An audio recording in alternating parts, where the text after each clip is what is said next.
Whatever you might be going through and wherever you might be, this is Omar Serrato with the Tilted Lawyer Podcast. I'm here to take your mind off of things. Yes, I'm an attorney. No, I'm not giving you legal advice. We're going to sit and talk like people, as these are the candid thoughts of one practicing attorney, and it's after hours. So have a seat. Feel free to have a drink and join me. Let's get started. Good evening, everybody. This is Omar Serrato with the Tilted Lawyer Podcast. I am joined by my producer extraordinaire, Dominic, the Dodger fan, and Andrew, the Cowboys fan, for late night sports and fuckery. Why? Because why not, man? We've been wanting to do a show about sports, and every time Dominic comes into the office, we always talk a little bit about sports. He's a huge Dodger fan. Dodgers are getting ready to begin their playoff run. They got their NLDS rotation set. They're rolling with Flaherty for game one, Yamamoto game two, and they're in the midst of deciding whether or not it's going to be Landon Knack or Walker Buehler, who's been categorically terrible, very sporadic all season long. And for a team that has historically choked before making it to the World Series, I'm not very optimistic with that trio of pitchers. What do you think about that, Dominic? Yeah, no, I mean, the only first two games I have my faith completely in those pitchers. Flattery's been proving his himself with the Dodgers so far. He's been doing pretty good. I mean, at the last couple of games, he's been falling off just a little bit, but he's still, I think, really good. Yamamoto, he's been having an amazing season, his first season MLB. So I have faith in him. However, when he pitched against the Padres, his first game for the season in Korea, he didn't do so well. So that's kind of in the back of my mind. But other than that, I think those two are going to do really good, be really solid. And the last two games, if it comes down to it, I don't have any faith. I mean, Bueller did an amazing job his last start, which he did, like, I believe, a 6 inning shutout. He did pretty good. So I have faith in him a little bit. He was really good back in the 2021 season, I believe it was, where he was just shutting out everybody. But since having Tommy John, he's not been the same. All his pitches are they've dulled. His spin rate is down. His stuff is not as sharp. He can't spot up as much as he can. He used to be a power pitcher, and he wasn't even that great of a power pitcher. He had like a mid-90s fastball. And so he's relying on that. And I don't know, if his pitches aren't moving, it's not that hard to sit on 95. I mean, hell, you could do it. Yeah. I could sit each one of us and go to the cage and, hey, it's coming 95. After about a couple minutes, you'll get it, man. Yeah. It's not that hard. 100%. Andrew, who's your team, man? Angels fan at heart. I'm an Angels fan at heart. I've been an Angels fan, I sadly, apologize. since I was a little kid, actually. But I've been following the Dodgers recently because of Dominic. I've been sports betting a little bit, and the Dodgers have been my go-to team. You know, I'm a little bit familiar with their players, so I'm excited to What do see you how think about how they play. What do you think about Artie Moreno and his ownership tenure Art, since what's it been, 2003? He's on the team. yeah, I believe so. How do you Honestly, I feel think about him as an owner? I'll tell you what, man, because I remember when he came on, Angels just win the World Series in 2002. Just like this miracle of all seasons. They should not had no business winning that World Series. They were down 5-0, game 7. And then they just got hot at the right time. They stole a World Series from Barry right. Bonds. Mhm. And, Sosha was the manager, and it was like, how in the hell did they do that? And then Artie Moreno buys the team. The first thing he does, lowers beer prices and ticket prices. And like there's this honeymoon period between him and Angel fans. And then he summarily proceeds to run the team to absolute shit. He signed how many big name stars did he sign? And He let me signed a rephrase lot. it. How many of them worked out, I guess, is the better question. I mean, Vladdy Guerrero would have been like the first, right? Like in the early Yeah. 2000s. Yeah. He was all right. He was good for a long time, but then started signing like Josh Hamilton and Mhm. Mhm. those kinds of contracts, and without having any knowledge of how to put together a farm system, how to put Mhm. together a baseball team for the long haul. You rely on people. Oh yeah, the Pujols contract, Yeah, I was about to Yep. mention 2011. that one. Mhm. What was it like? 10 years, 250 mil or something like that. Yeah, Yeah. something like Something that. crazy. He had like maybe one or two Pujols seasons, and then he just got old. It's like, well, Yep. I don't know. I guess you're paying the Mhm. coach now. He was a coach Mhm. on the field. He had a cup of coffee with the Dodgers for about a month or two, and that was fun. Yep. Yep. But for what they were Yeah. giving him, was like, what are they doing there? He was like 32 at the time, Yeah. giving him a 10-year contract. Yeah. I think Yeah, it was Artie Moreno reminds me of Jerry Jones, Dallas Cowboys. They just don't want to see their team win in my opinion. I don't think that I feel like they're playing checkers while other teams are playing chess. It's more like, yeah, I wanna sign so and so, this player, but I'm not gonna bring in other guys to help them out. So I'm gonna depend on my two players that injury prone, Mike Trout, and then you got some of the younger guys that are coming in and they're doing their thing, but I feel like they don't have the right guidance, coaching wise maybe. But Mhm. then again it comes around, GM, owner, it just people want to win and people want to just be there. And I feel like that's Well, the situation that they've been in for the longest. they got a Band-Aid coach, Ron Yeah. Washington. I mean, that Yeah. guy is like in his 70s now, mid 70s. Yeah. I mean, he's well past his Mhm. prime. He's there just to get them through this transitional phase. They have a decent farm system that they're building. They're trying to get rid of some of their bad contracts. How many more years does Rendon have in his contract? I think it's 2 years left. I They've think already I been could be talking wrong. about, Yeah. you know what? He's going to have to compete for a job because he's played. Yeah. The GM came out today and it was like, "They guys played an average of 52 games over the last 3 years. Tired of this shit. He Hmm. needs to start producing.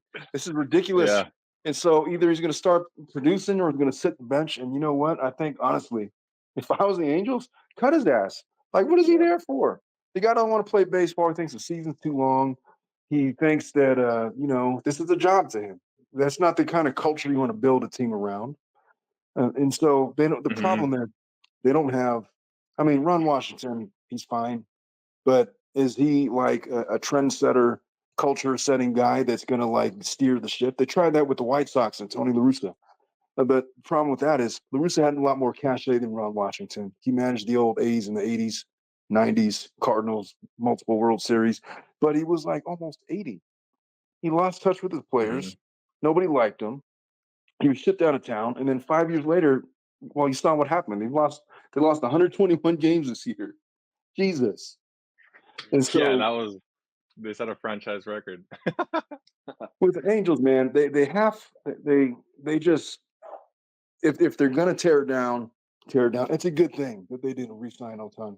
What are they gonna do Yeah. with him, man? It's like the Raiders having Devontae Adams for what, Mhm. man? Who's gonna throw him the ball? Hmm. Gardner Minshew? That makes a lot of sense. You got like Yeah. 8 different holes on the team. You're worried about Devontae Adams. Give me a break. Spread that around. Like tear it all down. Yep. The Astros did it successfully. The Cubs did it successfully. Um, the Marlins try to do it, but they never actually build up. They're good at tearing it down. They're not good at building it up. Hmm. But it's a move, man. They're building a decent farm system if they want sustained success. They got to go. It's not like they don't have the money. They're in a great market. Their numbers do relatively well. There's the reason why Moreno didn't want to sell the team. He was going to sell the team. He Mhm. decided not to sell the team. You could say because of pride or ego, but I think the bottom line is the team's making money for what? And the guy's pushing like 80 years old. Like, what else is he going to do? He's a multi-billionaire. But Yeah. anyway, sucks to be an Angels fan. Sorry about that. Yeah. No, Yeah. it's tough.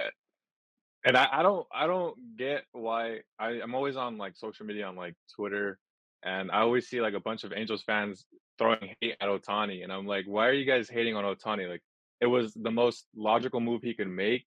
Like, there's some players that are like Trout that have that loyalty thing, but just look at how sad Trout looks, and look at like Otani. Otani's been like really happy and like showing his expressions a lot during the last couple of games of the season, and he's like Yeah. ready for postseason baseball. And like it's good for baseball. It's a beautiful thing, and I love to see it. And it's sad to see Trout not even come close to winning a World Series. And he was one of the greatest of all times for such a long time.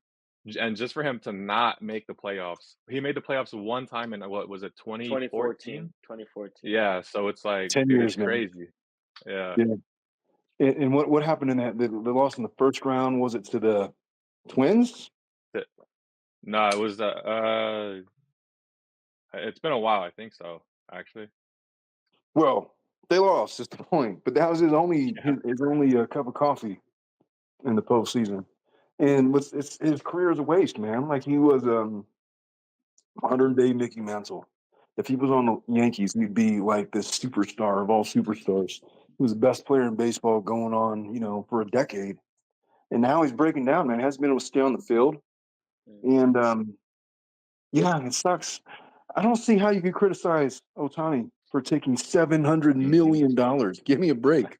Who's paying him that Yeah. money? You turn down $700 million Yeah. for loyalty. Shit. There's no way that's happening.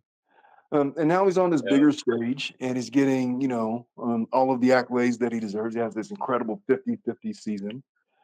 He Mhm. made mention that, at the beginning of the year, I was having a lot of trouble with runners in scoring position because I was so used to, if I don't get these Yeah. guys in, nobody's getting them in. Mhm.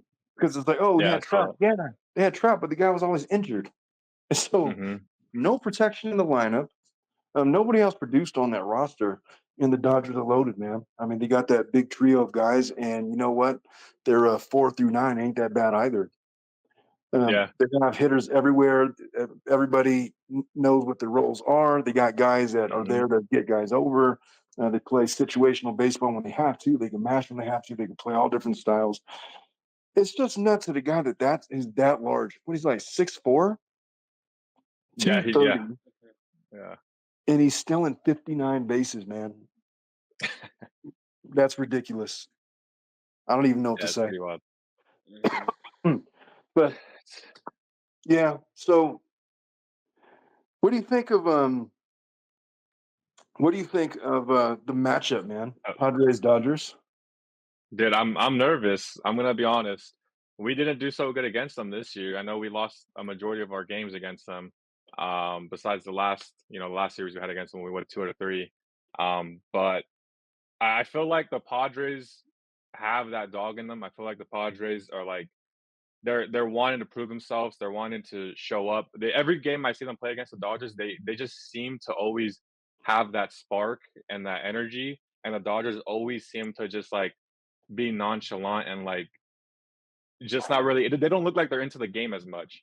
Like they strike out a lot. Mookie pops out a lot, and it's just they just seem down on themselves. They just seem like they're ready for vacation. And to me, it's kind of scary. I was hoping that the Braves would have won because I would have had more faith in that series, but now that the Padres won, I don't know. I'm not feeling too confident. So we'll see. I'll tell you what, the Padres are built for the postseason. Mhm. The big problem with their roster was they don't have any depth. They're top heavy, but all of their top players are healthy, and so it doesn't matter. Right now, the Dodgers, they have all their Mhm. depth, and they're only their top record because of their depth, but that doesn't win you postseason games. And the Padres bullpen is nasty. If they get a Mhm. 1-run, 2-run lead, they're keeping that lead, and they're going to be emptying their bullpen. It's how they lost last year. They would get a Yeah. lead, and they would get it by 2, 3 runs, and after that, it was a wrap. And their bullpen was nasty Mhm. enough. They just shut them down in a 5-game series. It's problematic, man. I like the Yeah. Dodgers' chances a lot better in a 7-game series when you could Mhm. pucker out their bullpen a little bit. But they're going to be sitting there resting until when do they play on the 5th? So they got 3 They days of rest coming play yeah.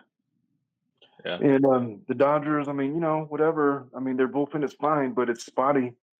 And they got Mhm. some good pieces in there, but they don't have the depth that the Padres have. They're going to have to score a lot of runs. They're going to have to score early. If they get to the 4th and 5th inning and they're still sitting there at 0, then their chances greatly diminish. Because nobody's scared of Walker Bueller. Nobody's scared of Jack Flaherty. He's a fine regular season pitcher, but he's not the kind of Yeah. shutdown guy that you would be looking for. It's like, Mhm. look, I know everyone's shitting on Blake Snell. in the preseason because he wanted all his money and nobody wanted to give it to him because his stats were bad. But he's a big time postseason pitcher. Proven. Yeah. Yep. He had tremendous success in the postseason with the Padres. Yeah. And I mean, he's out of it now, and he did all right. I'll tell you what, I think you'd rather have him than Landon Knack as your number Yeah. 4 Yeah. starter, 100%. or Walker Bueller for that matter, or Flaherty for that matter. Um, Kershaw's done. Yeah, Kershaw, I don't think he gets on next year, to be honest with you. He should retire, man. It's over. Mhm. It's just over. He's going to be a I mid-level pitcher at this point. Yeah, I would have felt more confident if Glass now didn't go out. If he was in postseason with us, I'd feel more confident because that's a better rotation. But with him out, I don't know. It doesn't seem likely the Dodgers take on the Padres like that. So Well, when he went down, I thought that, oh, that's smart. They're shutting him down for some minor injury. hmm But remember when he got shut down, it was like, yeah. Glasnow's pissed because he doesn't think he's really injured. It's like, hmm oh, well, that's probably because they don't need to get him injured in August because they're prepping for an October run. Yeah. And then the Yep. next thing you know, oh, he's out for the season. Well, shit. They ruined that plan. Hold on Yeah. one second, gentlemen. Let me turn this thing off. Okay.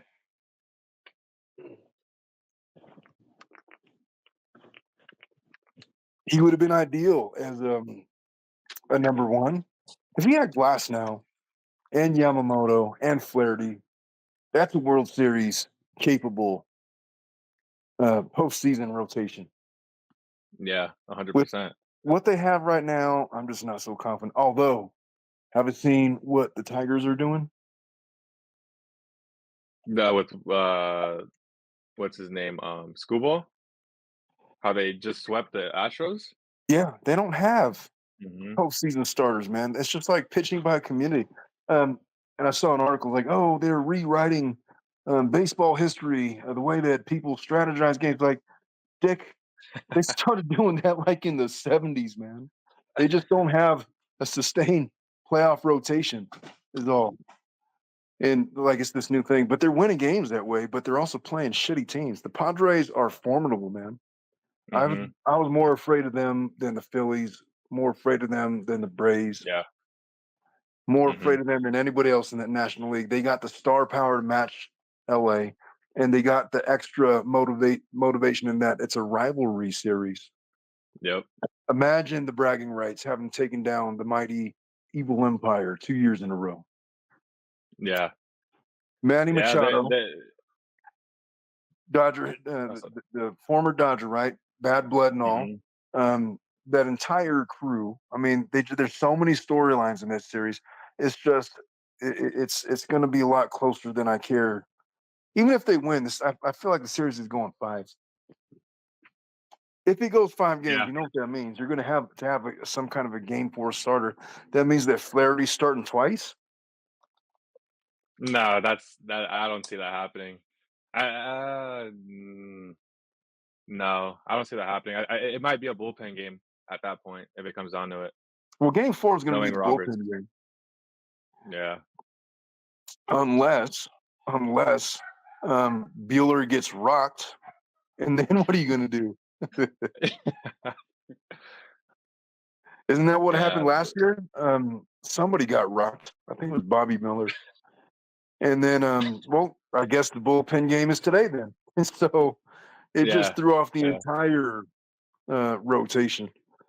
Yep. So, yeah, man, I'll tell you what, I've been a Dodger fan since, my whole life. I literally remember watching on TV the '88 World Series. I have vague memories of it. I wasn't that old. But it's like, oh shit, the Dodgers won. And it was like, the Kirk Gibson thing.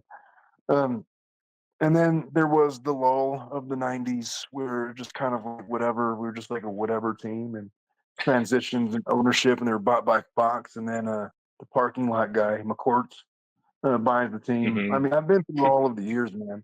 I never thought, it's funny when the Guggenheim Group took over the team in 2011, was it? Yeah. Dude, I was still in law school, man. It was 2011, and then they made that big trade for Adrian Gonzalez and the Mhm. Hanley Ramirez and all these guys, and all this optimism. Everybody's just so happy to see McCourt gone. And all Yeah. that I never would have imagined we've been 13 consecutive seasons in the postseason, matching the Braves. And Stan Kasten, remember him? He was the president of the Braves when they were on their 14-year consecutive postseason run. Dodgers are about to do it. They're not there yet. They're going to have to make it a couple more years to break that record, and there's no indication that they're not. I'm just saying, Yeah. what is the Dodgers' legacy if they can't find a way to win a World Series in a non-COVID year? What do you say about a 15-year streak in the postseason that produces one asterisk-riddled World Series championship? Yeah, that's the biggest thing right now, and that's what everyone talks about is how the Dodgers only won the World Series with a 60-game season, and that's valid. That's completely valid. But I always like to counter argue with everybody else's teams that they were going for were also trying to win that World Series, and if they would have won it, they would have counted as a legit one. Um, that's the only argument I have for that. But I do feel like it's not a legitimate World Series. I do want to see them win more, and right now they're the big bad Dodgers, so I feel like they should, be winning. They should be doing a lot more than they are doing right now, especially with all the superstars they have on the team, and all these big signings and stuff. So if they don't get anything else before the dynasty's over, it's gonna be a sad, sad, sad history. People are gonna look All back right. at it and be like, "Wow." Well, let me ask you this: who are you blaming if they flame out in the first round again?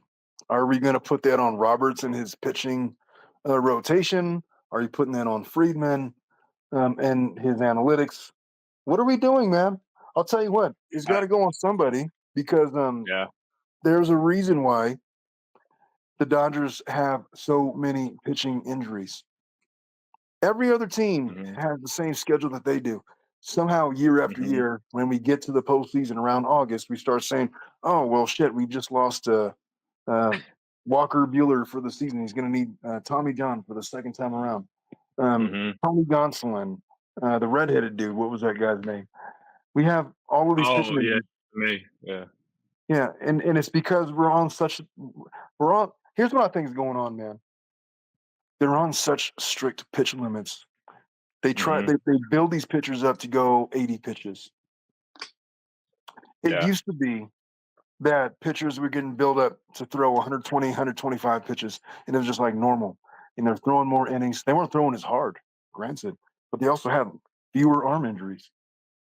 And the Dodgers, in their strict adherence to this analytical approach to their starting rotation, is mhm. it the case that it has this deleterious effect on the health of their pitchers such that they could never depend on their frontline starters when push comes to shove because they do not know how to condition their pitchers for the long haul? And if so, is that a Dave Roberts problem or is that something else? Like, what do you think, man? How do you even fix it? I believe it's falling on Mark Pryor, the pitching coach.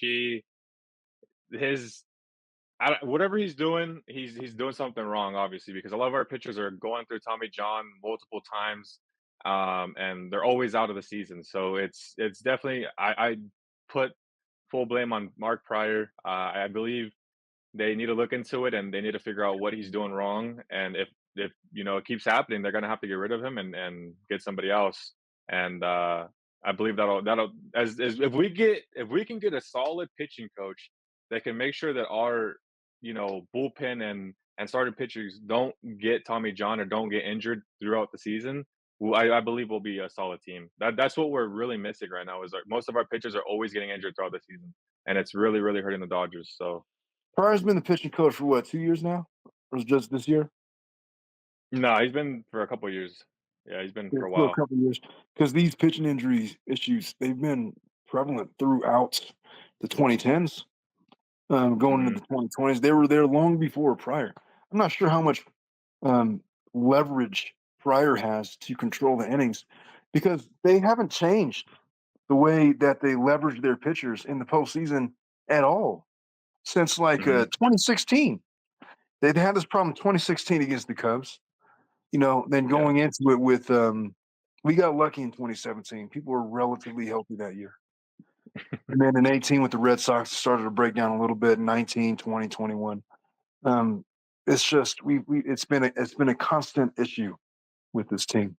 So anyway, if you're a Dodger fan, I take no solace in the fact that they finished with the best record. You've been there, done that. I was Mhm. there, as were all of you, when they won 111 games and flamed out against the Padres last year. It's just like so. Yeah. All of that for that. That was great. Yeah. Congratulations, guys. Consolation Yeah. prize. Good for you.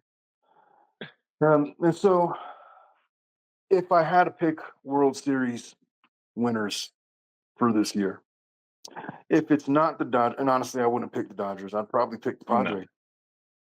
I Yeah. think that they're more 100%. primed for a run than the Phillies. I like Mhm. that. I think their bullpen is dangerous. If they get early leads, Yeah. and I think they have the talents to do that, if they're scoring runs in the first, second, and third inning, they're going to be able to pin those games down. That's how you win games in the playoffs. You got to have strong bullpens.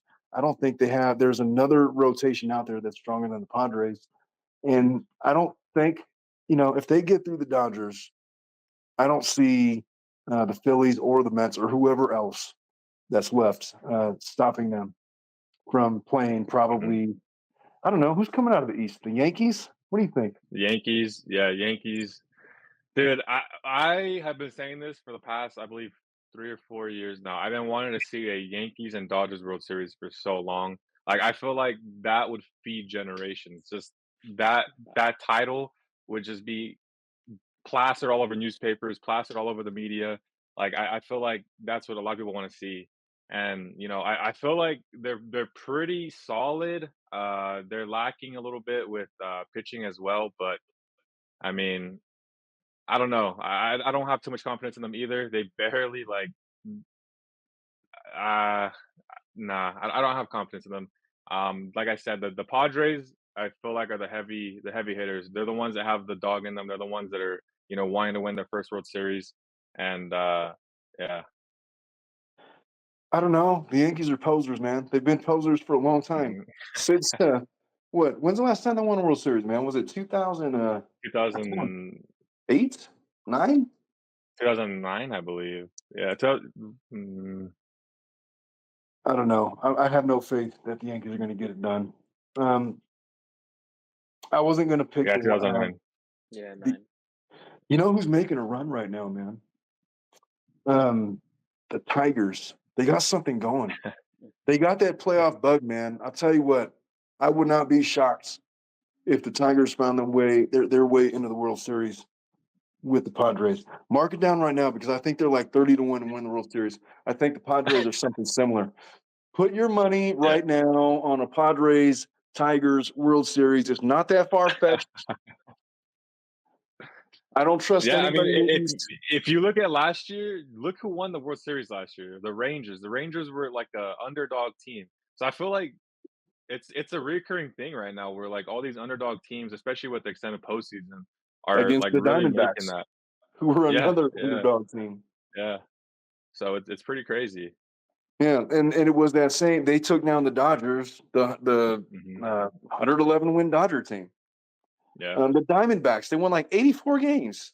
It was supposed to be like Yeah. a warm up for Chasing that the their way in. NLCS. Yes, Yeah. and it was them and the I mean, the Rangers are all right. They've been decent, but they're not like powerhouse. The problem is, Mhm. look, baseball used to be there was no playoffs, man. You got whoever finishes first, you're going to the World Series. That's it. And Mhm. then that gradually changed. But you got like 6 teams, 12 teams in the playoffs now. That creates Yeah. ultimate parity. And baseball is a game of streaks. It's not like basketball. It's not like Mhm. football where you have there's way too much that could go wrong in baseball. I'm putting money on it. You're hearing me call it right now. Today, this in the year of our Lord 2024, October 2nd, I am predicting a Padres Tigers World Series. And if you ask who's going to win between them two, I'm going to pick the Padres in 6. I'm calling it. I'm a Dodgers fan. I think the Padres are winning the World Series. Yeah, I believe so too. I sign off on that. What do you think about that, Andrew? Awfully quiet over there with his Cowboys hat. He's ashamed of I'm the just Cowboys. chilling. That's what it is. It's like the dunce cap over there. It's the same. Yeah, I know, I know. I've been so out of touch with baseball, but honestly, I was speaking to Dominic earlier. I was like, the Padres are looking good. It's always interesting. It's always interesting to see the teams that show up in the postseason. Because whatever you do in the regular season, it just gets wiped. Everyone starts 0-0. Postseason starts, so it's about the players who are going to show up, the teams that are going to show up, and I feel like it's anyone's game. But I do like that Tigers and Padres. I feel like that one would be a good one. That'd be a Well, good. let me ask you this, Mhm. Well, Andrew, I got a bone to pick with your Cowboys, man. I really had envisioned um, a solution to the Raiders' problems. I was like, you know what? Okay, so this year's a wrap. We're not going anywhere. Gardner Minshew, whatever. Pierce is the coach. I don't really believe in him. I figure we're going to tank this year, get a high draft pick, and next year hit the free agent market and scoop up Dak Prescott. And what happens? He goes and signs a contract about a 4 week and a years. half ago, Uh 4 years huh. at 280 And million or whatever it was. yep, 134 guaranteed. That's ridiculous. I was so Yep. mad at that. I was counting on Yeah. Jerry Jones to be cheap, I w- cheap enough to have him test the market because we have all this extra cap space. I knew we were getting rid of Devontae Adams anyway, and I just that was going to be the one solution. Now that he's gone, mhm. well, I guess what we're going to go for. We're going to be hoping for Shador Sanders Yep. from That's what I was about to Colorado. say. Oh, Yep. that's going to be another Jamarcus Russell. I'm not down. I'm so not down. Dominic, who's your team, man? Your football team? I don't really watch football like that. I've only started getting into it this season because of Andrew and the sports betting, but Oh, you no, I don't do really you guys have do the fantasy? I do no. fantasy. He does We do fantasy, we do mostly like over and unders as well too, though. like, yeah, parlays. Oh, okay. How you guys doing on that? Horrible. I just I have a I surprisingly. have a really bad I've sent so many good ones where I do, like, 5 legs, 6 legs, and all of them would hit just, like, 2 days ago, I actually placed a 8-leg parlay, and it was $15 to win 2,000. 6 picks hit, and I lost by 2, and it was only by 3 receptions. So I was kinda sad, but yeah, not doing too good. Oh, and then parlays, man, they're traps because you think, oh, well, this is Yeah. obvious. Obviously, the Ravens are going to beat the Raiders, and well, you see, you see what could happen. I don't know, man. What do you think Yeah. about the Cowboys, man? They've been okay. They claim to be America's team. Every year, it's like, oh, this is going to be the year where they reclaim the throne atop the NFL. And it seems like there's always some fuckery going on with that team, man. They can't get past, like, they look good in the first 10 weeks, and they start falling off towards the end of the year. Dak Prescott, he's always this spectacular regular season quarterback, and then he just makes really stupid decisions in the playoffs. Um, Mhm. what do you think? Is this their year? How are you gauging them right now? As of right now, I'm thinking we're tanking. We have a lot of injuries, both offense, defense side of the ball. I don't think that we're the team that people expected us to be. The rankings had us. Think we were a top 10 power rankings beginning of the season. And we came out strong against the Browns, and we have a new defensive coordinator, Mike Zimmer, and in my head, I'm thinking, okay, how are we going to replace Dan Quinn? Dan Quinn went to the Commanders. He's doing his thing over there. I think they're 3-1, I believe, something like that. And I'm thinking Mike Zimmer, he's going to come in, change the culture, make these guys tough because I feel like postseason playoffs, I feel like we're just a softer team than we are in the regular season. We beat up on, I believe that we beat up on, you know, below 500 teams. We make ourselves look good. We play a above 500 team, and we just shit the bed basically. Like it's just horrible. And Who scares you in the NFC? NFC off the rip, I guess San Francisco. I mean, they've had our number for the past almost 4 years already. So I feel like they're a tough opponent always. Green Bay, I don't fear them, but last year playoffs, that game didn't go how we thought it was gonna go. So I guess Green Bay too. Jordan Love, good quarterback, and yeah, it's Are crazy. you It's all interested? up in the air. Are you interested in all in trading for Devontae Adams? Oof. I would love to have. I would be He's interested. 31, man. He's on the cap Mhm. for like 14 million this year. Yeah, It's not like they can't make the space. They're going to work out. Whoever gets them is going to have to work out an extension for the next couple of years because the yeah. I think he hits 52 million. yeah, no one's paying him that. Yeah, That's yeah. not even guaranteed. So Uh he's going to huh. have to sign an extension for a couple of years. Yeah, And the and place he wants to go is the Saints. He wants to go with the Saints. He wants to play with his buddy. yeah, Why? Derek Carr. I don't know, man. But that's what he wants Yeah, to do. And yeah. I feel like so, hey, him, Dak Prescott, that's a pretty Dak. good Yeah, combination. That's a yeah, game changer. What did you say? yeah. Honestly, I feel like outside of CD Lamb, we have no one. I feel like Brandon Cook's injured. He has a bruised knee. I mean, our other wide receiver, our wide receiver too, Jalen Brooks. He's the second year. He doesn't have that much productivity coming out last season. I think he got maybe 13 receptions for 120 yards, I believe, last year. He wasn't really the playmaker that we hoped for. We got Cavante Turpin, our punt returner.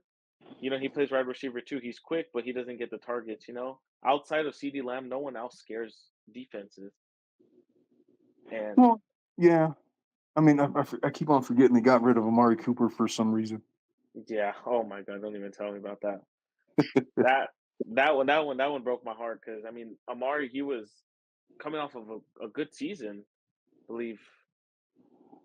Now, Yeah, I'm going to ask you this question as a guy whose favorite team plays in the same division as Patrick Mahomes and Justin Herbert. How much does Jaden Daniels scare you? honestly, much respect to the guy. He's from the Empire, San Bernardino. He played with my cousin at Cajon, so Oh, is I that have right? yeah, I have much respect for him. He's a great quarterback. I know when he was at ASU, they didn't really treat him the way that he should have been treated. I think he left for a good reason, went to LSU, got the Heisman. He balled out. I think he's a great quarterback. I think he's a great runner. I believe he's pretty accurate.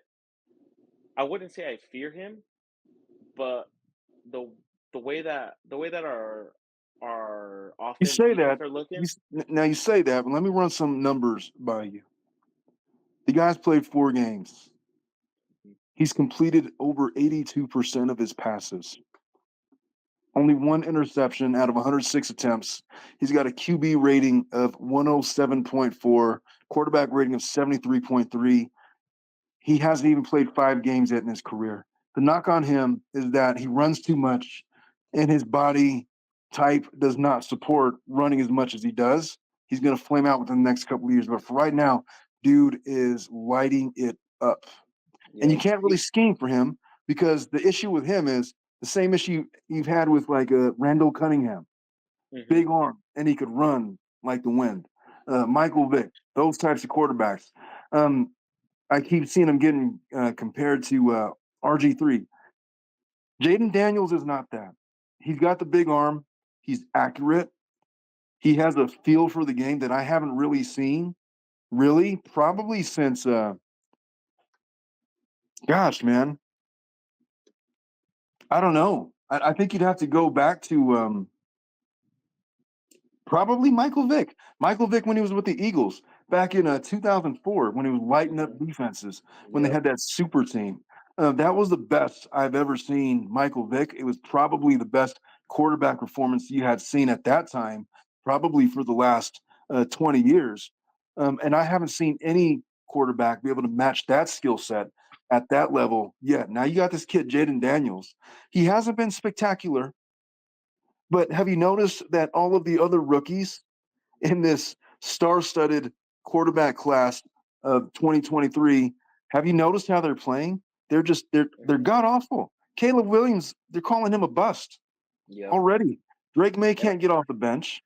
Bo Nix has been a disaster, sort of. I mean, he's been sort of okay, but he's a Yeah. disaster. Hmm. Um, even going Penix. Yeah. to the year, Penix is, I mean, he's Penix behind is Kirk sitting on the Cousins right bench. now. Yeah. Yeah. Um, I don't think he's going to be on the bench for long. I think Cousins is going to get hurt eventually, or we're going to make Yeah, him get hurt. And they drafted him except for a yeah, reason. Is all I'm saying. yeah. That's what I was thinking. Another one Yeah. that pissed me off because I was really looking forward to the Raiders picking Penix at 13, and well, saw how that worked out. Yeah. I'm just saying, man, this kid Daniels has got something. He may be a Yeah. generational quarterback of the draft class of 2023, or would it be? I guess it'd be 24, wouldn't it? Of the Yeah. draft class 24. of 24, he looks by far and away the best of the bunch in a draft class that has been compared to the legendary draft class of 1983, John Elway, Jim Kelly, Dan Marino, all of those guys. I don't know. He should, if he's not scaring you by now, he should scare you like a lot Yeah. because the kid is Yeah. just getting started. He's got another 4 years to be playing on his rookie on his rookie contract, which means they're going to be able to build around him um, pretty much with impunity for the next 4 years. And they already have a pretty good roster. They're 3-1 as it is before they have to actually pay him. So they got all that going, and the Cowboys have been paying Dak Prescott for a long time now, and their roster is suspect. Yeah. So given all of those things, why would you not be more afraid of the Commanders, I guess is my question. I guess more wise knowing that Dan Quinn was on our team, and I feel like the players obviously learned from him. They learned his scheme. I remember back when he lost the Super Bowl against Brady. I remember he even mentioned he never wanted to be a head coach ever again.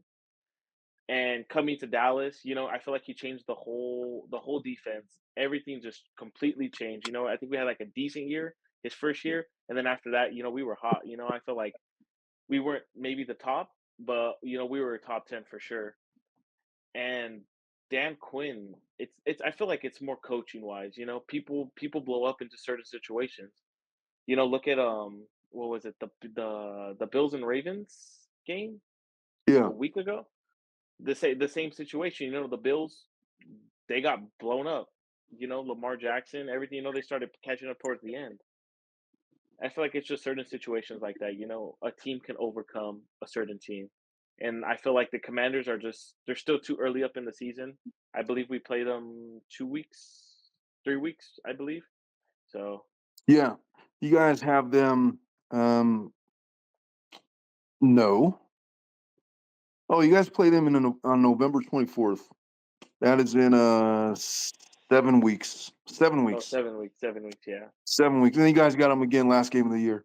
yeah, Um, he's going to hit the rookie wall for sure around week 8, 9, 10, or whatever. yeah, He's going to come down a little bit. I'm just saying 82% completion percentage and like 7 yards of completion. That's better than, I think that's like top 5 in the league easily. And yeah. they beat the Buccaneers 37-20. They're putting up points. I mean, I don't know what happened against the Mhm. Giants. They go into Cincinnati, beat the Bengals 38-33, go into Arizona and play a decent Cardinals team, put up 42 points against them, force them into a 1-3 record. Jaden Daniels goes 26 of 30, 233 yards, a touchdown, a pick, and they have a running game. Robinson's been lights out for them. And so they're putting up points that nobody else is putting up, points that they have no business putting up, and they're doing it against decent squads. I mean, as far as I can tell, Arizona's no slouch. The Bengals are supposed to be competing for their division. The Giants are terrible, but the Buccaneers are supposed to be a playoff team. I Mhm. mean, they got the Browns coming up this week. The Raiders just beat them. The Browns are 1-3 now, I think. Yeah, 1-3. They're supposed to be. Their defense is supposed to be good, so I guess you're going to find out some things about them. But Yeah, they have the Ravens coming up. That's a tough game. The Browns and Ravens. That's going to be a tough schedule. The Panthers, they should handle them. The Bears are terrible. The Giants are terrible. That's 3 wins right there. You look at the Steelers. They should beat the Steelers. Eagles are going to be a tough game. Then they got the Cowboys. If I'm looking at this schedule, this is what I see: 4-1, 4-2, 5-2, 6-2, 7-2, 7-3, 7-4. They might be 7-4 going into the game against the Cowboys. if they're doing that right now, the Cowboys they're only 500. What's Mhm. your faith in this team being able to get to 10 wins this year? I feel like it's going to Honestly, take at least 10 wins to win the division, let alone get in the yeah, playoffs. yeah. Honestly, I'm not feeling too confident about it. Honestly, Look it's at just your we just schedule, man. yeah, we You're have a going to tough be in schedule coming up. Pittsburgh. Hmm. You got the Lions coming up. They're looking dominant. The 49ers are not that's a road game. Then you're going into Atlanta for the Kirk Cousins show. Then you got to go, well, now you're going to be home against the Eagles. The Texans appear to be the real deal. And then you got that game against the Commanders. If I'm a betting man, I'm thinking they probably lose the Steelers game. Why? I don't know. There's something about the Steelers and the Cowboys. I just feel like they're going to win that game. That puts them at 2-3. If they lose against the Steelers, they're going to be playing the Lions at risk of going 2-4, and then facing a 49ers team at potentially going 2-5. They should beat the Falcons, even if it's on the road. On the road, 3-5. Let's just say they beat the Eagles 4-5, lose to the Texans 4-6. If they're 4-6, you're looking at the prospect of being already a couple games back of the Commanders when you got to go on the road and play them November 24th, 7 weeks from now. I don't know, man. It doesn't look good. I don't have a lot of faith in the Cowboys. Yeah, I feel it. I totally understand it. As a fan, it's heartbreaking because you want to obviously see your team win. And I feel like we took the past 3, 4 years for granted, making the playoff being 12-5, a 12-5 team for the past 3 years. It's kind of heartbreaking to see your team lose games that we should win. Like I felt like let me see what game was it. Oh, the Saints game. I feel like the Saints game was a trap game. I feel like we should have Alvin Kamara running up, almost 120 yards on us. Like it was ridiculous. I feel like there's these trap games that we have, and it should be some solid wins, but we're not coming home with it. And yep, They had no business so losing that game yeah, 44-19, man. yep, No business at all. I'll uh tell huh, you what, I feel sympathy for you, but I don't because I'm a Raiders fan. And fuck you. Let me tell you something about being a Raiders fan, sir. I grew up, the whole reason I'm a Raiders fan, because I grew up in LA County mhm, when they were the LA Raiders. You know what I mean? yeah, Back then, we didn't have Madden. We had Tecmo Bowl for the NES. I don't even think youngsters know what that game is. Tecmo Bowl. It was like the football game that everybody's playing back in like 87, 88. Bo Jackson was the featured running back for the Raiders on that game. That character in that football game was so dominant. If you go look it up on YouTube, Tecmo Bowl, Bo Jackson, you'll see all these videos of him like running circles around the field and nobody could catch him. You grew up on that stuff.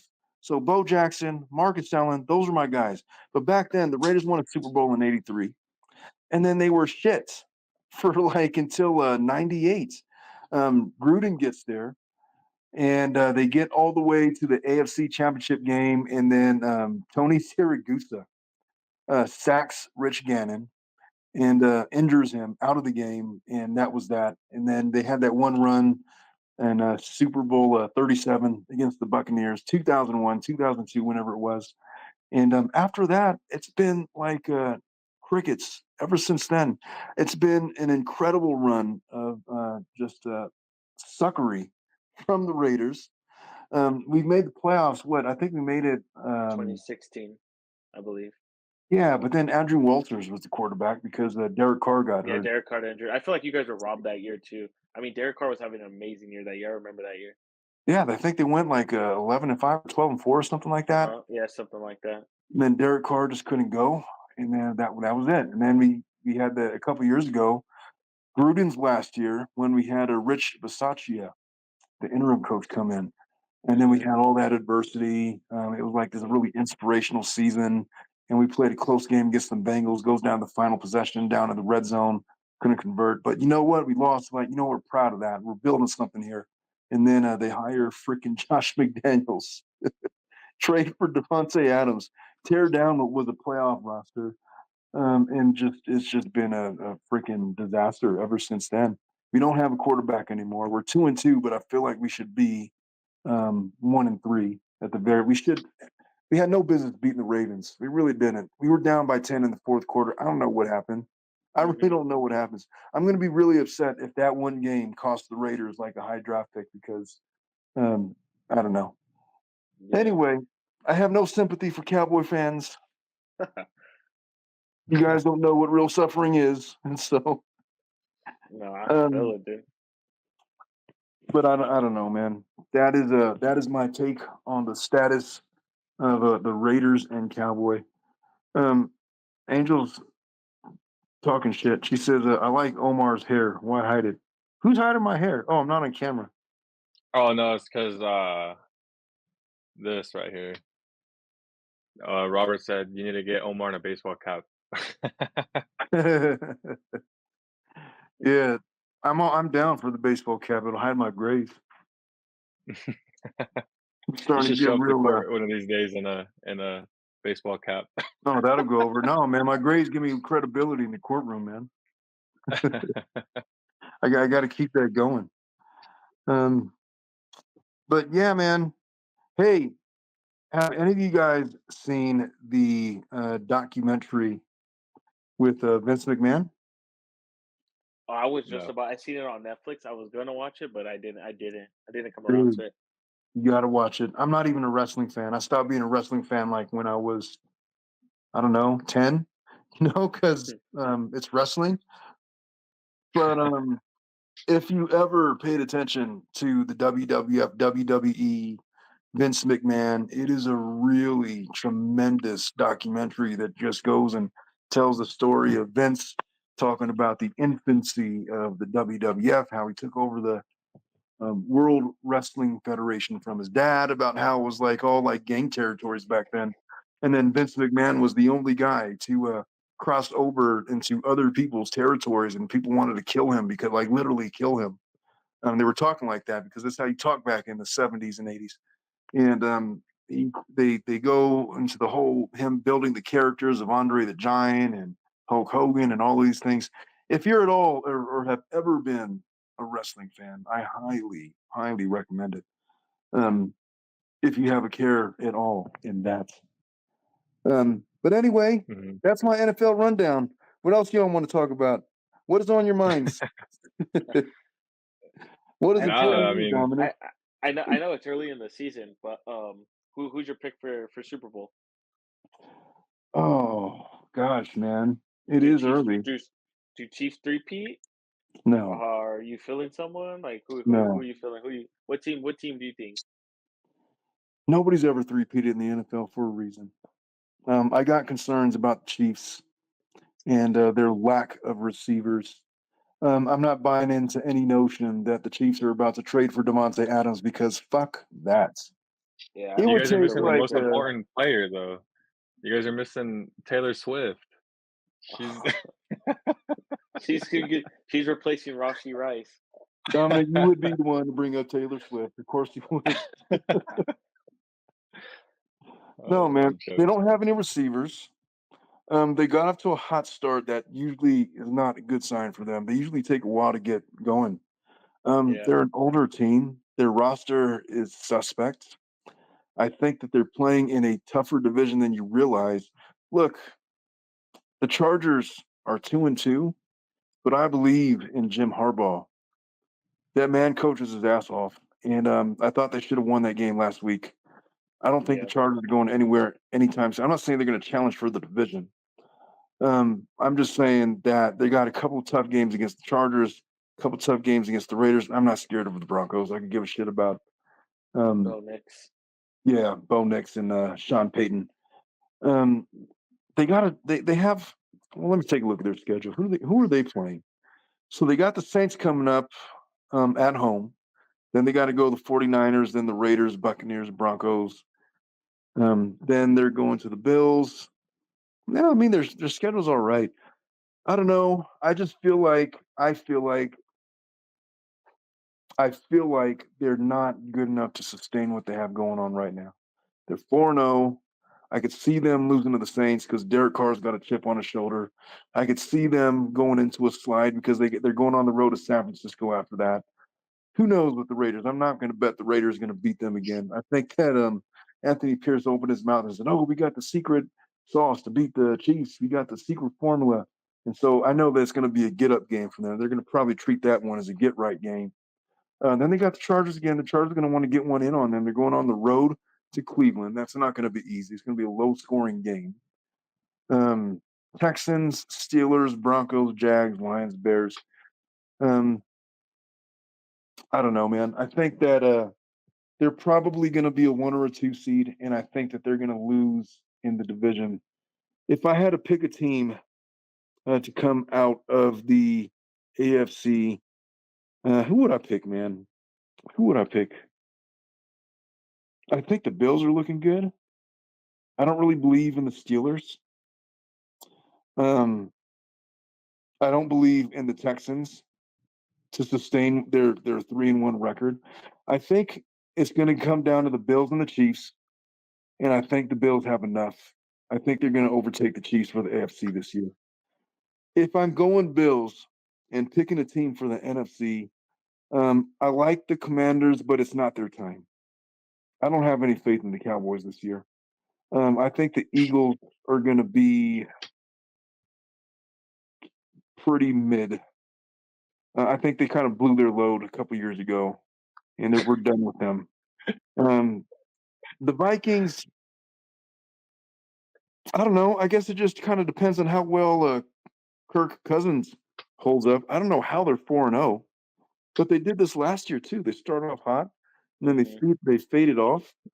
But they got some good wins. They beat the 49ers and the Texans and the Packers in successive weeks rather convincingly. I mean, other than last week, that's no slouch. They got the Jets. That's a winnable game. And then they got the Lions, Rams. That's a win. Colts. That's a win. Jaguars. That's easy money. Titans, Bears. They got a really easy schedule. They might come out as the 1 seed this year. You never know. With their schedule, the way that is lining up, if they're the 1 seed, who would be the 2? It's not going to be the Commanders. I mean, the 49ers are 2-2, but I could see them I still believe in their roster. And to be truthful, to be honest with you, how's this for a wild card? So Devontae Adams, I believe that he's still a top 5 wide receiver. He's 31 years old this year. He might not have it going forward, 32, 33, 34, but I'll caution you on this. Jerry Rice played until he was damn near 40. Tim Brown played until he was damn near 40 years old. There are certain receivers that can last when they lose their explosiveness, and they tend to be route runners. And Devontae Adams is the best route runner that we've seen over the last 20 years by good amounts. And so for a team that's looking for him, I say you trade for him, give the Raiders a second-round pick and a guy, give him 2 second-round picks. You'll have him for this year on the cheap.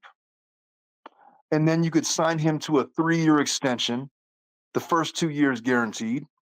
And the 4th year is, the like a bonus, non-guaranteed money, maybe incentive laden or whatever. At that point, he's in his mid-30s, and he's either out on his way out the league or looking for a new contract. Either way, you're getting a top 10 receiver for the next 3 years. And the way that things look in the NFC, as tight as it is, imagine Adams on the Saints. Put Devontae Adams on the Saints right now, and you have vastly upgraded their passing game. Put him on the 49ers.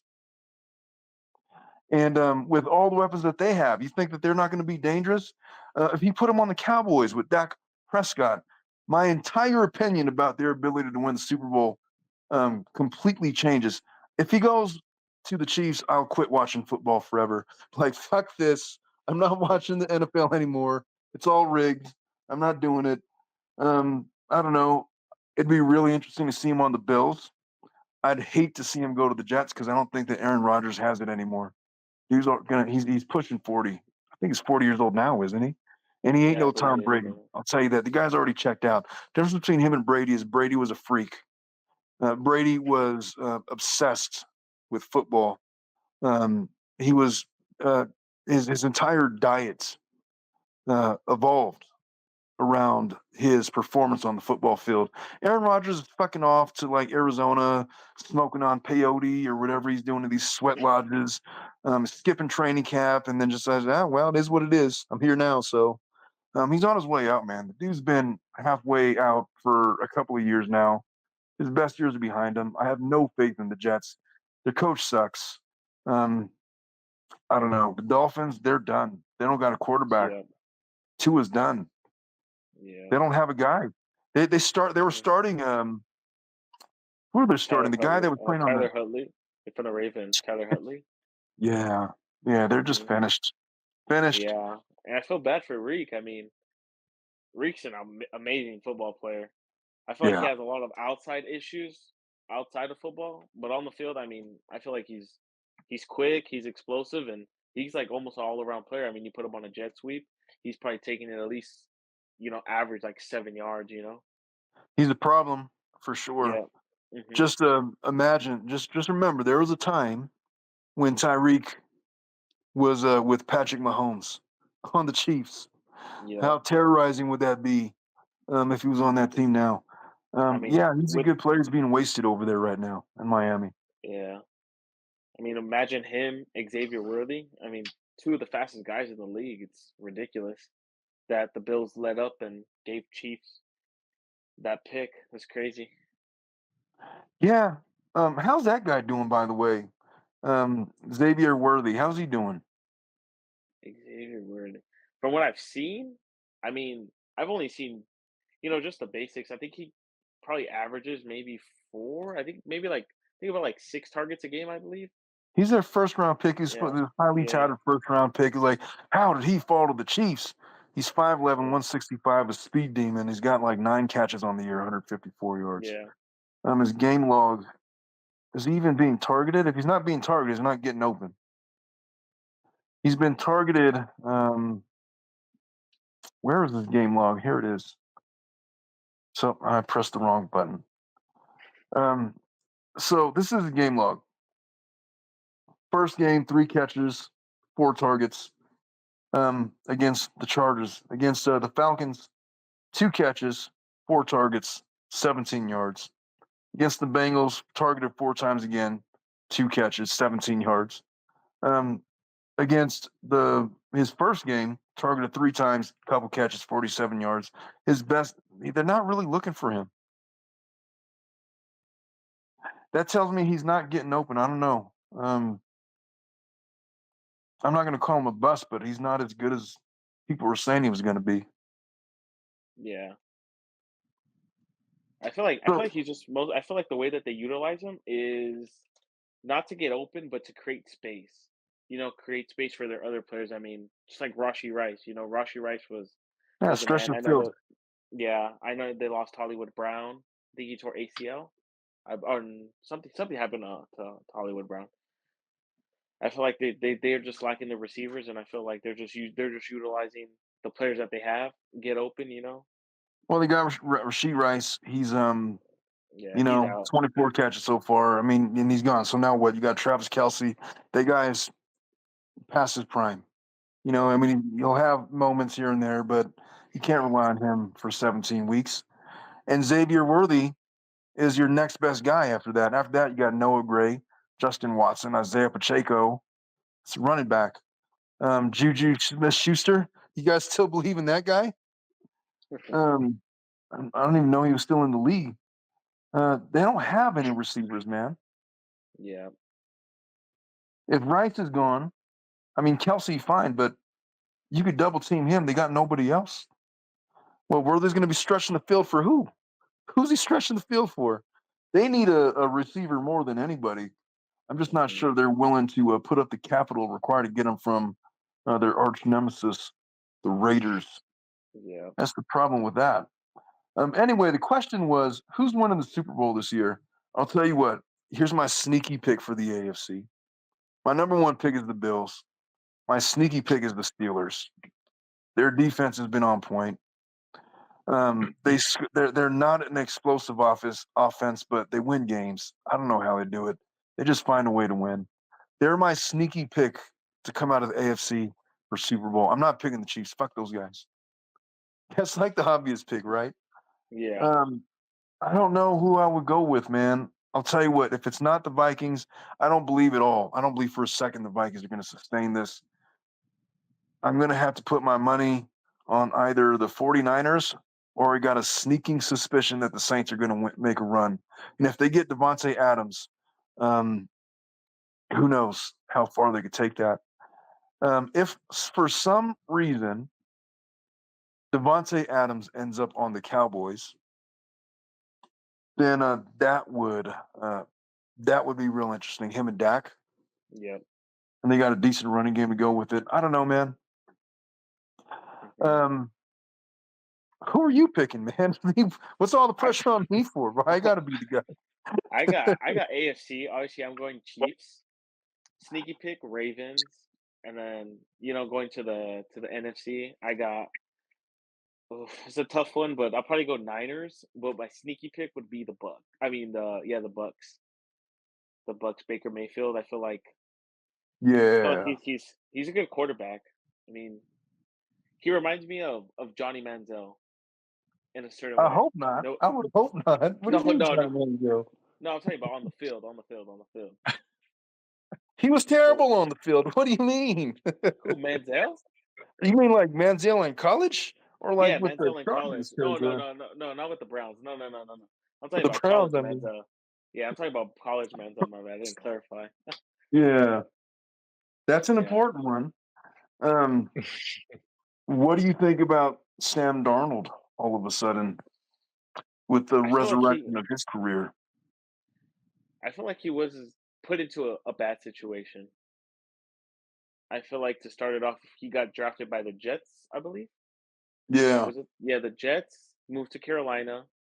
From Carolina, went to the Niners, and then from Niners, he bounced around as a backup, and then now he's with the Vikings. I feel like he was just put in a bad situation, just like Bryce Young. Bryce Young, I wouldn't say he was the greatest quarterback, but I just think they were just both put in bad situations. this is what he did on the road in Green Bay: Yeah. 20 for 28, 275 yards, 3 touchdowns, a pick, 9.8 yards per completion, 123.4 quarterback rating, 72.5 QBR. The week prior to that, yeah, just like Rick, that was more of a typical Sam Darnold game. But Hmm. before that, it was the Niners, 17 to 26, 268, 2 touchdowns and a pick, 10.3 yards a completion. He's been balling. I mean, talking about the number one pick from 2018. Who was he with before that? I can't even remember who he was with. He was with the Jets. He was with the Panthers before the Niners, and then got picked by the Jets. That's right, with the Jets. Hmm. And then Carolina goes and serves as the backup to Purdy for a year. Now he's with the Vikings. He lucked out because, well, because JJ McCarthy tore his ACL. yeah, Hmm. So I feel for Vikings fans. I mean, they lost a cornerback car accident beginning of the season before I think before training camp they lost him, and then I believe this is within the same week or 2 weeks after JJ McCarthy goes down. So and there was two picks. Those two picks that they got. well, what do you think about this? You guys are betting guys. And so, what if we're making long shot bets for the Super Bowl? My long shot bet would be this: I'm going Texans. I'm going to go Texans, and oh, I don't know, man. I don't know. I don't know. I don't want to say it because Andrew's here. My long shot pick for the Super Bowl would be Texans and Cowboys. Dang, I'm just that saying, would be a man. good. That's a good one. Jerry Jones is getting up there. I don't think he wants to like sit here in 500 for much longer. Yeah. I mean, he's only got so many more seasons left. How old Hmm. is Jerry Jones now? Like in his he's got to be in his 80s now, isn't he? He's in his 80s already. I just feel like he doesn't. He's just the same. He reminds me of Art Moreno. He doesn't want to improve his team. I mean, we got Amari Cooper out there. His trade dead cap is I think 600,000 if we sign him right now. I feel like that would be a good pickup. I know that we're out of the picture for Vontae. I know we're not going to get him. So I mean, Amari Cooper's next up. I feel like he has a lower cap, and he would improve our roster What would a incredibly. I feel like, Cowboys deal for Devontae Adams look like? Who would they put up? oof, oof. Or I'm the Raiders GM right now. I'll, Make me an offer. I'll I'll give you a second with Trey Lance. Shit. I'm gonna want a first and a second. And I piss on Trey Lance. You're gonna have to come up with someone else. I damn. I'll give you a package deal. I'm giving you Deuce Vaughn, oof, Brock Hoffman, a second and a fifth. I'll tell you what. Here's what I'm gonna do.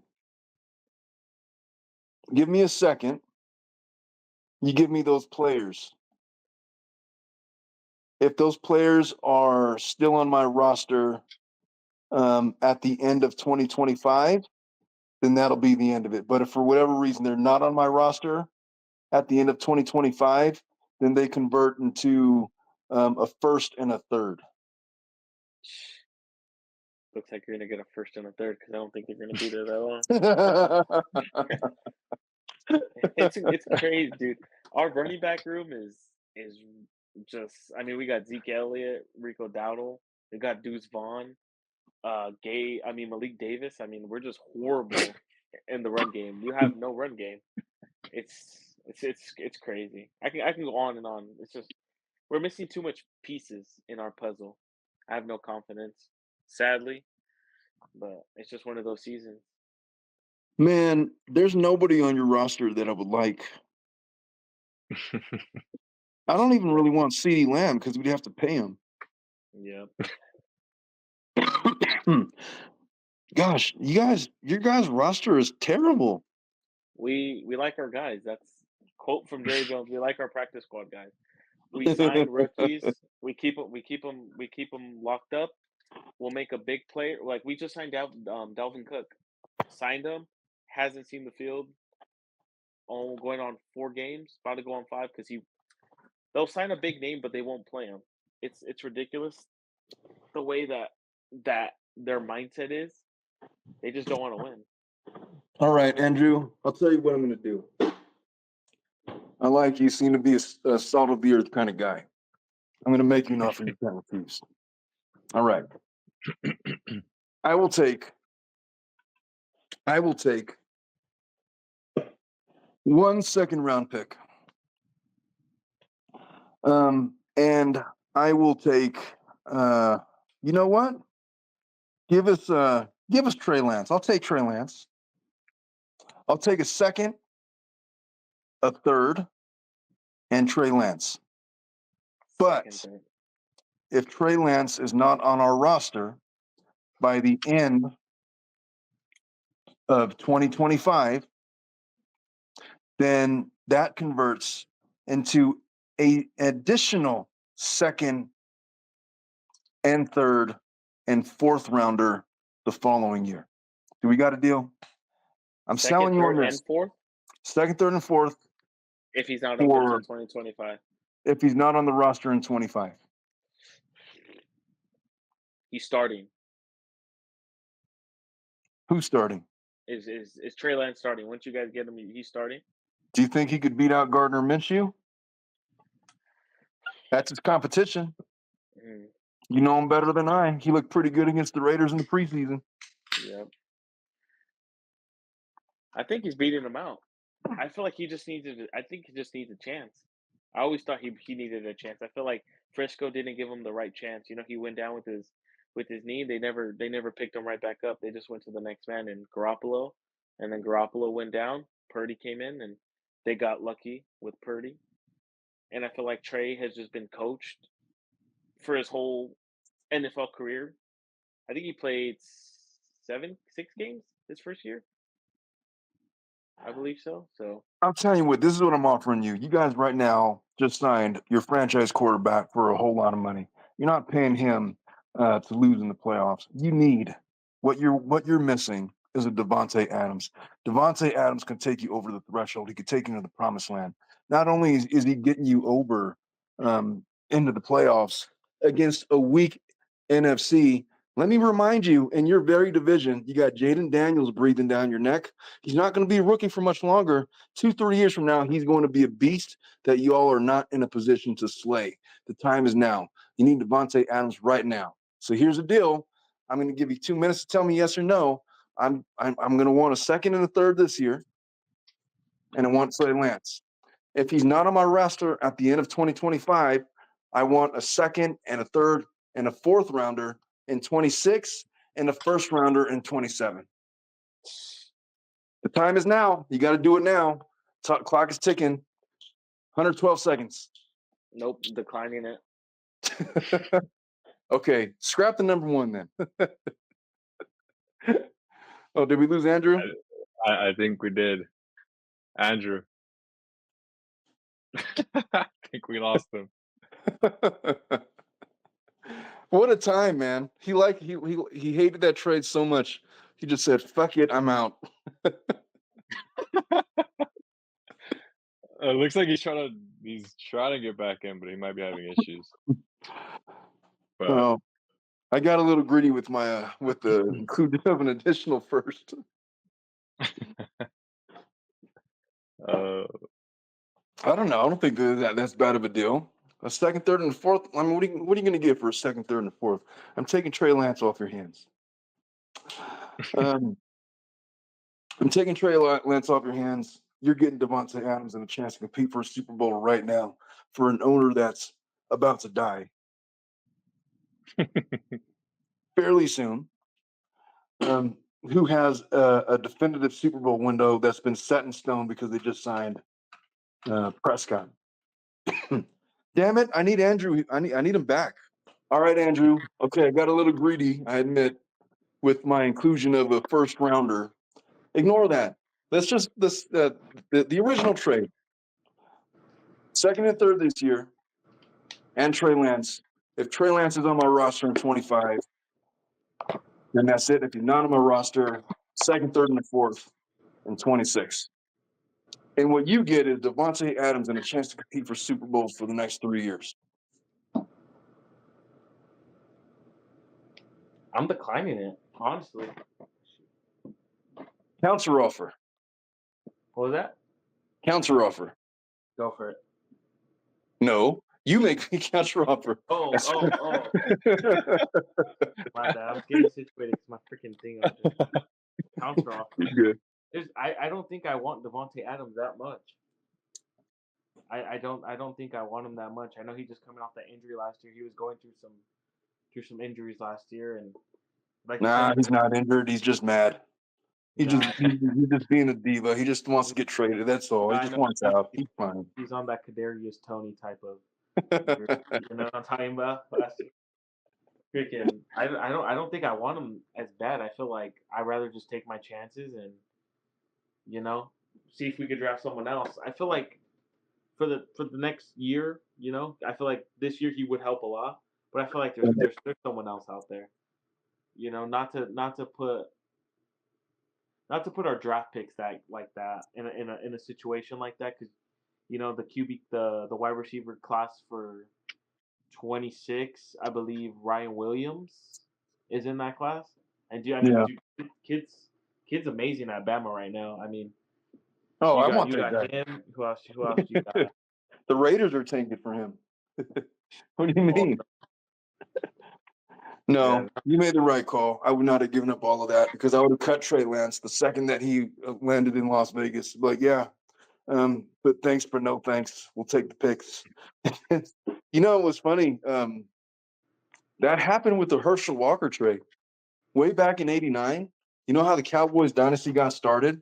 Because Jimmy Johnson swindled the Vikings It was like, okay, well, give us all these players, but if they first of all, I think they got like picks 1 through 6 for that round or something like that, something preposterous. But then it was like they got I don't know, just like guys or like this run of the mill, like pretty good players. I was like a couple good players, they were fine, um, and then like one practice school guy. But the deal was we will take them, but if they're not on the roster by the end of the year, then they convert to picks the following year. And guess what they did? As soon as they showed up to Dallas, Jimmy Johnson cut their ass. They took the draft picks. They stocked up on draft on players in '89 and '90, and they went on that run in the '90s with Troy Aikman, Mike Lervin, and all those guys. I was trying to do the same thing to you, and it would have been especially funny because you're a Cowboys fan. I feel like you were on the verge, and then I screwed up when I tried to ask for that extra pick. It's like, nah. Yeah, after you said the extra picks, you had me in the first half. I was like, can't sacrifice the picks or everything. Well, you made the right decision because that was a terrible deal. Turns out for the Vikings, it set that franchise back Generations. at least a decade.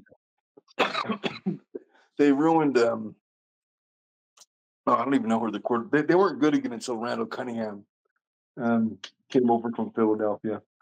Anyway, um, guys, we've been going for like an hour 22. Let us wrap up with this. Hey, where you guys watching the baseball playoffs? I was gonna try to host them at my house. I was gonna invite Andrew and some friends, but I don't know. We'll see. Oh, I don't know, man. I get nervous watching playoff baseball. Dude, when it comes down to playoff baseball, I can't think straight. Like I'm anxious. I don't know, man. It gets me in a mood where I don't know. I just don't like myself in that situation. I feel too nervous, too anxious. I'm feeling like a lot of different feelings all at once, and watching the Dodgers just start choking. I start getting angry, and it's it's bad, man. It's bad. I'm No, you got to nervous. turn I'm it off, telling you man. right now. I'm really, really, really nervous. Like honestly, like because I know if we go down again, especially if we get swept, I'm not gonna hear the end of it. Twitter, the media, it's gonna be all over the place. So I'm not ready for it. Yeah. Well, yeah, I'm really not looking forward to that. Like they just got Shohei Ohtani. They better go Yeah, yeah, 162 and 0, yeah. or it'll be a failure. But she's like, kick back, man. It's just not how baseball works. We had bigger issues on the roster. I saw it coming, man. It's just I'll Mhm, tell you what, I'm not optimistic we're gonna beat the Padres. I'm kind of dreading it. It's like, oh, we're gonna lose the Padres again. So it would be like the mhm. Padres and then the Diamondbacks last year and the Padres again in 3 consecutive years. That's one hell of a ride. I think I'd trade our position in the standings just to not make the playoffs so that that wouldn't happen, Yeah, rather than I, go through I that. was I was hoping we didn't make playoffs this year, and I'd rather have not made playoffs to be honest with you. But here we go. We're in for a ride. Well, after this season, what's the move, man? We got to get rid of Court. We just got to put that out of his misery. Just don't re-sign him. Let him go to Texas, man. Sign him as the pitching coach or something. I don't know. Yeah. Give him his number in Dodger Stadium next to Vin Mhm. Scully, whatever, next to Koufax. Um, make him honorary Dodger, but he's finished, man. We can't mess around with Kershaw anymore. Yeah, Uh, 100%. Dustin May is supposed to be coming back. I got no faith that guy Mhm. can stay healthy. Nope.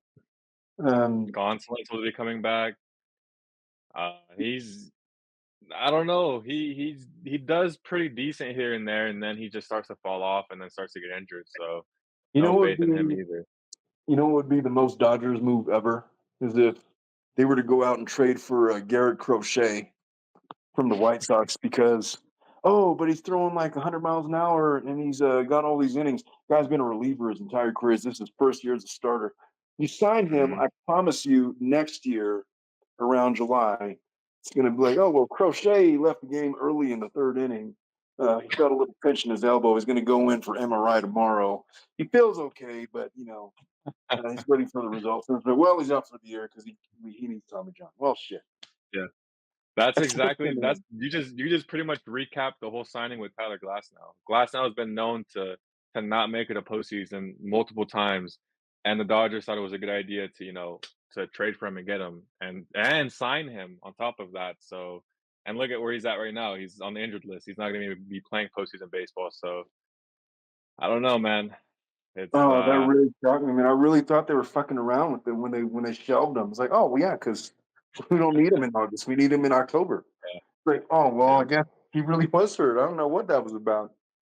Um, Mhm. what free agent pitchers are out there that the Dodgers could possibly have?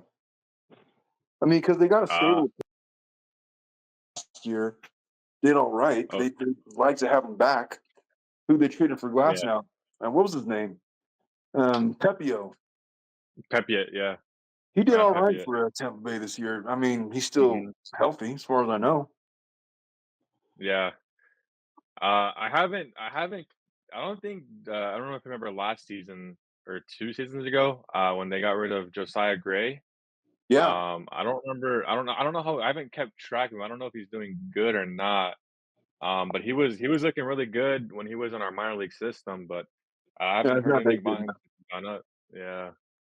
Yeah, that's not the guy that I'm worried about. I just know I don't know. You think they should make a run at Juan Soto? What do you think? I mean, we don't really need the bats. The time we need the bats are in postseason, and usually the bats always end up, going cold during postseason. But during the regular season, we have a pretty solid lineup with like our hitters and position players. Like you said, our top four are pretty like no, I'm not gonna say pretty good. They're really good, and then the bottom half of the lineup is it's decent. It could use some work, but it's pretty good. It does a job. So I Yeah, don't really fine. think we need any new bats, but if I were the Dodgers, I would definitely go heavy on pitching because we definitely need the pitchers. We need a better bullpen. We need better starting pitchers, and I think that's where the problem lies. I would spend all the money on 5 top flight relievers. Yeah, 100%. Maybe not top flight, but just high end relievers that are, give Mhm, yourself a lot of depth in the bullpen. That's what the Padres are doing. And look, they're primed for a World Series. And I'm telling you right now, it don't matter about their starting pitchers. Any starting pitcher can get you through the fourth inning. That's all that's required nowadays. mhm, It's just how they play baseball. Get them through the fourth, and then line up your 3 best relievers to get you the rest of the way to the fifth. And yeah, the analytics support that. The Dodgers have been trying to do that. They just never have had a bullpen to be able to yeah, do that, except for maybe in 17 when they had mhm, Jansen and who was that other guy that was really good for a short period of time, and then he went to the Cubs. I forget his name, but they had like that mm, 1-2 yeah, knockout, man. They had an eighth inning guy, and then they had Jansen, a shutdown bullpen. Kershaw was still a Cy Young candidate, um, mhm, but that's how they won, man. They don't have that. Uh, yeah. I mean, Kopech has been doing pretty good for us, closing out games. He's looking pretty solid. The guy that yeah, we got from the right. White Sox. So I have some faith in him. I hope that Roberts uses him in a good way and doesn't, mismanage. So I guess we'll see how that goes. But so far he's been doing good. He's been lights out every time he's Well, out there. So the honestly, the bullpen is sneaky good. They are. They're sneaky good. They're yeah. not like nasty, but you have a Kopech. That's been a great pickup for them. He's Hmm. locked down the closing role. And they still got Gratterall. I still got a lot of faith in that guy, man. He doesn't strike guys out, but he gets a lot of ground ball Yeah. outs. He's reliable. He can go 2, 3 inning stretches. He's Hmm. like the rubber guy there in the bullpen. Joe Kelly's like a wild card. You don't know what the Yeah. fuck's gonna happen when he's out there, Yeah. but he's still in there. And you're gonna have a bunch of these starters now. How how confident would you be if you saw Bobby Miller coming out of the bullpen for the No, Padres man. in any scenario? If I He's pretty much batting practice at this point. Teams are just raking off of him. Like he does not have his stuff. Like last season, he was pretty dominant, but this season he doesn't have anything. He's getting raked on so often against even the worst of the worst teams. So I You know have what's no funny? confidence. If I see him come out, it's not good. You know what's funny? What? You think that he was dominant last year. I thought that he was dominant last year, but he was not. He was good for like his first 4 or 5 starts, and then he started getting lit up, just like this year. This year he had like Yeah. one good game, and then he started getting lit up. He had like a Mhm. he's got like a career 6 ERA. Last year he had an ERA over 5. Yeah. And so we're like we're putting all this stock in this guy because he throws hard and he had a couple good electric starts, but he's just never put it together. He's not a Mhm. good pitcher. Honestly, move him to the pen. Seriously, Yeah. move him to the pen, Mhm. turn him into a closer. I I bet don't know you about that. I don't know about closer, but maybe I not definitely right put him in away. pen. Yeah, give him like 1 inning max, and I think we'll be good. Remember Julio Urias. Yeah. Yep. He wasn't that good as a starter. They moved him to the bullpen, and he was really good then because for 2, 3 inning stretches he could be great. And Mhm. he threw the last pitch of the 2020 World Series out of the bullpen. Now you Mhm. take him and you move him to the bullpen. He's a hard thrower. He's going to be throwing 102, 103 because he's only got to throw 20 pitches max per outing. Yeah. His stuff doesn't have to last. So he throws nastiest of nasty stuff, and he's only got to see a few batters at a time. You can pick and choose. He could be your middle reliever, and he's 5, 6, 7, whatever. Put him in garbage time. But in these short stretches, the guy is not a starter. Yeah. His stuff screams late inning reliever. Yeah. Do that, convert him right now. I 100% bet he's going to be on the playoff roster, and they're going to stick him in the bullpen, and it's going to be Mhm. specifically for that reason. They're going to see how he does in these 1, 2 inning situations. I know they don't got time. It's a 5 game series, man. But if it's garbage time, you're going to want him to eat up some innings. Why not throw him out there? Mhm. But his stuff is going to play up. Eric Gagne was that way. He started off as a starting pitcher, and then they moved him to the closer role, and he was. I don't want to say he was exactly the same as Bobby Miller because honestly, Bobby Miller had better stuff. He throws harder than Gagne. But as a starter, Gagne was like a mid 90s, upper 90s fastball pitcher. He had decent stuff. He had that big, slow curveball. He had like a mid slider, and not much else. They ended that Yeah. experiment, stuck him in the bullpen, and he became one of the greatest closers of all time in those magical years of 2002, 2003. Never mind that he was juiced to the tits on steroids. The dude was amazing. I'm just saying he has a similar career trajectory as Bobby Miller. I think the place for Bobby Miller, the place where he's going to have the most success is out of the bullpen. Stick him there, and I think that will be all right. What do you think about Yeah. that, Andrew? How's that grab you? That It's hits weird because everywhere. like you guys are like not the same. You guys don't like watch the same stuff. So I'm like trying to like play off both of you. I mean, I watch baseball. I enjoy baseball. I grew up playing baseball.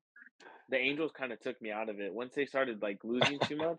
I drifted my focus from baseball to football. So I started watching like college and just regular NFL.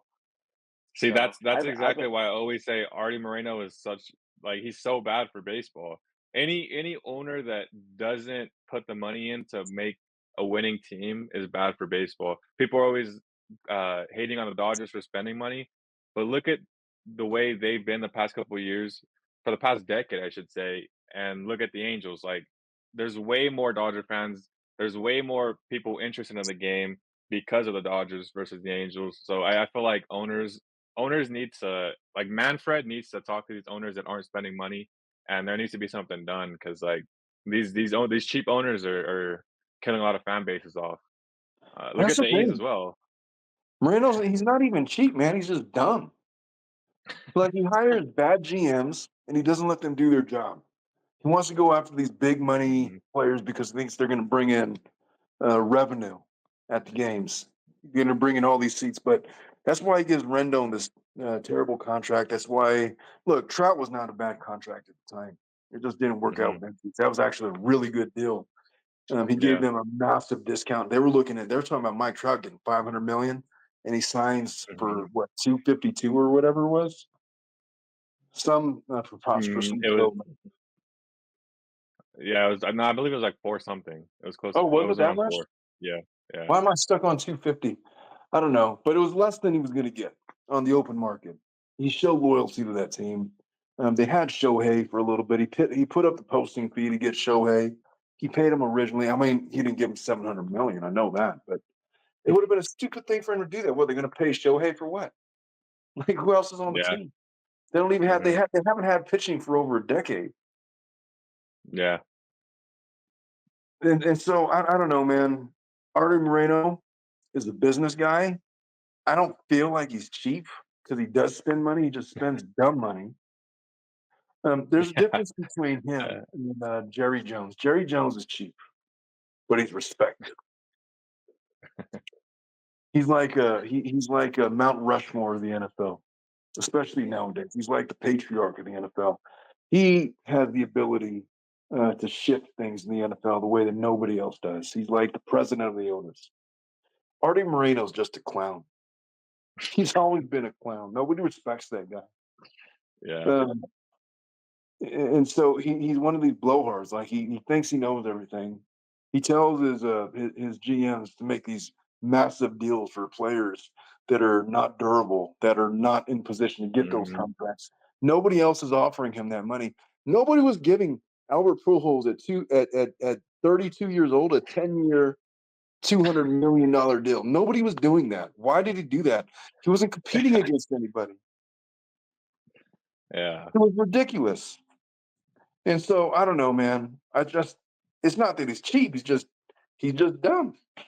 And on Shohei's last year with the Angels, they knew they weren't making the playoffs. I had no idea why they didn't trade Ohtani at that point. At Like, the that was deadline. probably the dumbest move he could have done, They were by going not to. trading Ohtani. He could have easily got so much leverage from that and so many good, Yeah. young prospects, but he decided not to trade Ohtani, which was just ridiculous. They were like what, like 10 games out or something, or 5 games Yeah. out, but they went on like a little winning streak, and so like, oh, there's a chance we're not trading anybody. All guns down the Alamo, and then the one last stand, and then they proceed to go on a Mhm. 5 game losing streak, and that was Yeah. great. Yeah, no, that was dumb. But and Artie Moreno, he's the one that vetoed. I think they were Yeah. gonna trade him.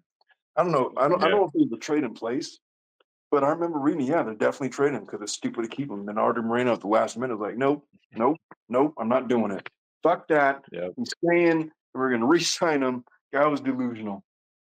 Yeah.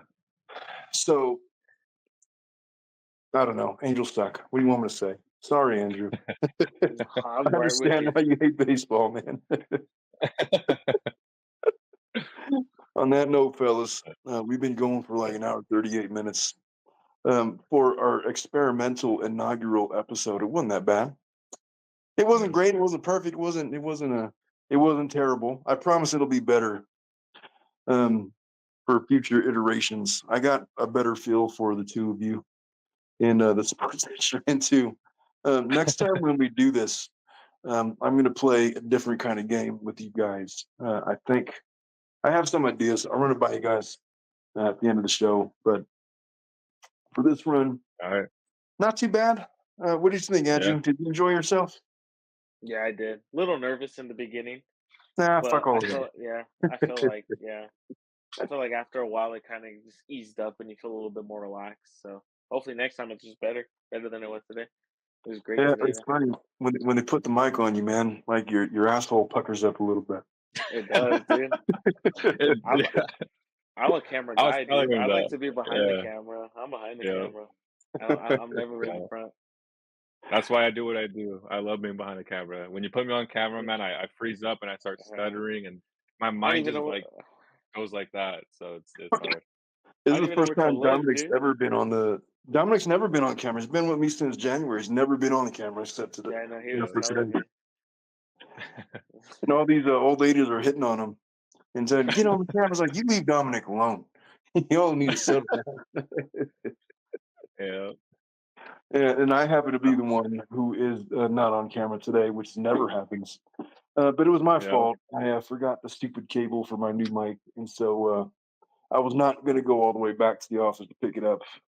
And so, like, fuck it, I'm doing it on my phone. Yep. All right, fellas, we're going to wrap up. For those of you that have been watching, I did pop his cherry angel in more ways than one. It's Um, funny. For those of you guys that have been watching, thank you so much for watching. This was members only content. Dominic may end up putting this up as a edited video tomorrow for everybody to see. I don't know what parts he wants to edit out. I don't know if he moisturized or not. He didn't shave. See, I tell him that every time I go on camera, hey, hold on, I gotta go shave. He's like, what the fuck, dude? Yeah, it's probably the gayest thing Omar does. Like he always tells me that before we go on live, and I'm like, dude, what are you doing? I gotta moisturize. Leave me alone. All right, fellas. You guys have a good night. I had a lot of fun with you. We will see you all Likewise. next time.